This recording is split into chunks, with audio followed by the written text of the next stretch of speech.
कंदकोट जे library चौक वटि दिफ़ा अमन council Pakistan जे मरकज़ी chairman सरदार दाऊद ऐं मरकज़ी सदर मलिक मुजीबुल्लाह जे हिदायतनि ते ज़िले कशमोर कंदकोट जे पारां हिकु ॾींहं लाइ हेपाटाइटिस बी सी ऐं शुगर जे चेकअप लाइ कैंप लॻाई वई, जंहिं में शहरियुनि जूं मुफ़्त में टेस्टूं कयूं वयूं, जंहिं में अमर शहीद वेलफेयर बि भलाई जे कम में हिसो वरितो।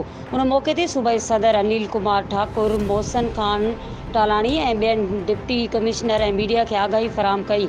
दिफ़ा अमन काउंसिल पाकिस्तान जे मरकज़ी क़यादत जे हुकुम ते ग़रीब लाचार शहरियुनि जूं मुफ़्त में टेस्टूं कयूं वयूं आहिनि, जंहिं जो तादाद 300 खां मथे आहे, जंहिं जूं टेस्टूं करे मुफ़्त में दवाऊं ॾिनियूं वयूं, जॾहिं त कैंप में शहरियुनि वॾे अंग में शिरकत कई। जश्न आज़ादी जे पुरमुसरत मौक़े ते ऐं मुबारकबाद जे इश्तिहारनि जी बुकिंग जारी आहे। राब्तो कंदा 0308316188। मज़ीद खबरों और तफसीलात के लिए विजिट करें हमारी वेबसाइट www.awamiNewsHD.com।